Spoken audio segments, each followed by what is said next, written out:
What is up, guys? It's Sky, and it was Battlefront 2 beta weekend. Being a veteran of the original Battlefront, it was really interesting to jump in Battlefront 2 this weekend and check out what they changed. And boy, oh boy, DICE changed a lot. And right away, I wanted to jump into the new mode, Starfighter Assault. Right away, the biggest change from the original Battlefront is that all ships have role control now. That was actually something that a lot of members of the community of the original Battlefront were asking for. In my opinion, it's kind of nice to have. It does let you create slightly sharper maneuvers for certain defensive maneuvers, but Battlefront 2 is still an arcade style shooter at its core. For the most part, ships can be controlled entirely with pitch and yaw, and speed is pretty much at the flip of a switch, just like the original Battlefront.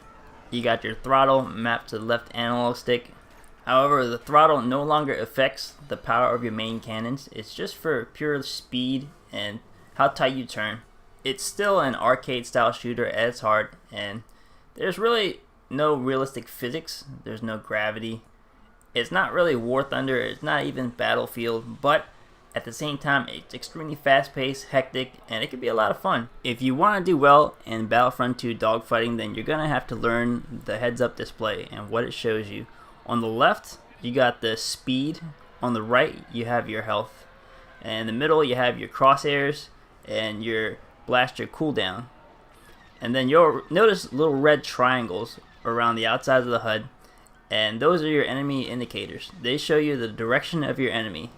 And there's really no air radar in Battlefront 2. You do get it in Galactic Assault, but in Starfighter Assault there's no air radar, and the field of view is so close. You do get a rear cam that's mapped to the D-pad, but again, the field of view is so close that you'll pretty much end up relying on audio cues and the little red arrows to show you the positions of the enemies. So awareness is pretty easy once you get used to it, and you're just turning toward the red arrows. I found that most players don't really know what they're doing at this point, and you can just kind of stand in the middle of a crowd of like 4 or 5 enemies and just kind of pick them off one by one. They have no idea where you are. And if you practice a little bit and get pretty good, it's pretty easy to find the enemies. In a good round of Starfighter Assault, you'll usually get about 25 kills, and if you do really well, you can get 30-35 kills. The key to doing well in Starfighter Assault is minimizing time to kill. You really want to be able to line up and kill opponents quickly. That means working on your aim, because unlike the original Battlefront, you don't have lock-on targeting for your main cannons. You're going to have to aim and get used to using your crosshairs and lining up with the circular lead indicator that you see. First things first, if you're playing on PC, drop the mouse and keyboard and plug in a controller. Once again, Battlefront fails at mouse and keyboard flying controls.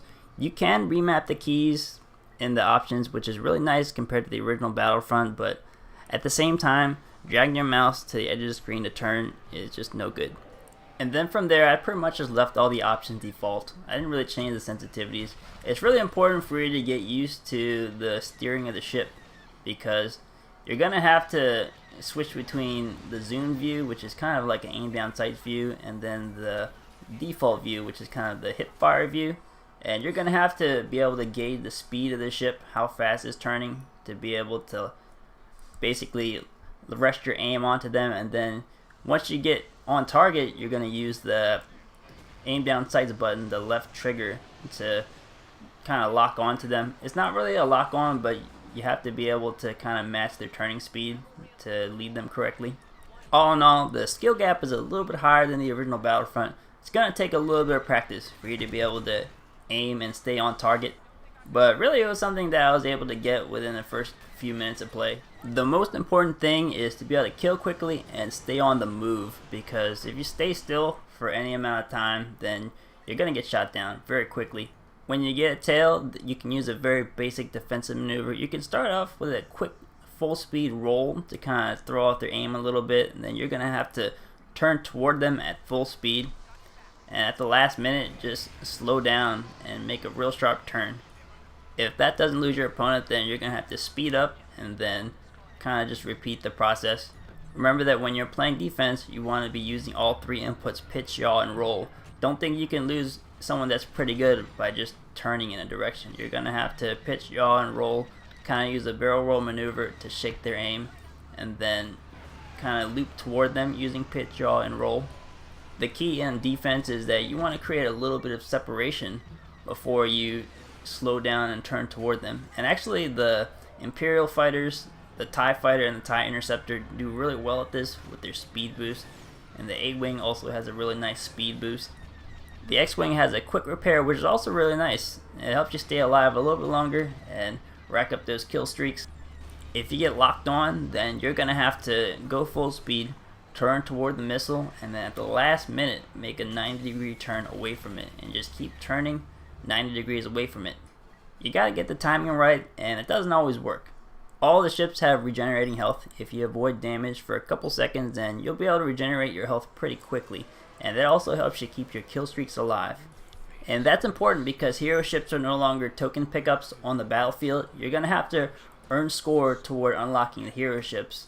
So again, if you're pretty good, you're always gonna be the first one with a hero ship. As far as the best loadouts, it's actually a toss-up, but I've seen most of the people running the bomber class because you have a lot of health and you have just enough firepower to go on some nice kill streaks. But the added survivability really helps in this mode because it's kind of a cluster. There's a lot of ships at any given time, and they may all have their attention focused on you, so staying alive is important. I personally prefer the fighter class. I think the skill gap is a little higher with the fighter class, but they have the most firepower. You can potentially get kills a little bit more quickly. It's a lot harder to stay alive, but I really prefer the added firepower. Then finally, you have the interceptor class, which a lot of people seem to like to run. They're faster than the other ships, but I believe they have a little bit less health and a little bit less firepower. They do have a kind of a neat little lock-on ability for the lasers, but again, I'd rather just get my aim on target and then use the added firepower from the fighter class. So I did end up having a lot of fun with Starfighter Assault during the beta weekend. I tried out Galactic Assault, however, it really wasn't my cup of tea, honestly. Again, I'm not really a fan of episode 1, so trying to go back to Naboo is not something that I really want to do. And I kind of just felt like the map didn't really play out all that well, but it'll be interesting once the retail release hits and we have all the maps, how it plays out. Dogfighting on Galactic Assault was kind of fun. There's only a couple pilots up in the air at a time, so it's all about awareness and getting on your enemy's tail, a lot like the original Battlefront. However, I didn't feel that useful as far as an air-to-ground pilot, but maybe that'll change once I learn the game some more. I only was able to play a couple games flying in Galactic Assault before the beta ended. Once retail hits and we have all the maps, then it'd be interesting to see how flying works in Galactic Assault. Hope this helped you out a little bit if you're interested in flying in Battlefront 2. I know at first it can be a little bit daunting. I think a part of it has to do with the field of view. The field of view is very tight. I wish there was a way to kind of zoom out a little bit. Hopefully they add the option in the retail release to increase the field of view. Anyways guys, I'm going to let the gameplay play out. I ended up getting 30 kills in this round of Galactic Assault playing as the Imperials. And it's important to get kills as the Imperials because I believe the Rebels reinforce in a ticket system. It's actually one of the earlier gameplays I recorded. I did get a little bit better than this as my play session went on, but I wasn't able to record all of my gameplay. Anyways guys, enjoy the rest of the gameplay, and I'll see you November 17th for the official retail release of Battlefront 2. See you guys.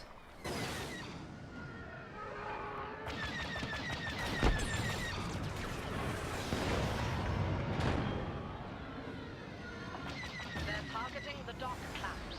They mean to cut power to the shields. They've disabled our shields momentarily. Guard the Star Destroyer while we reinitiate systems. Break it! 「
think twice before daring to attack these yards again.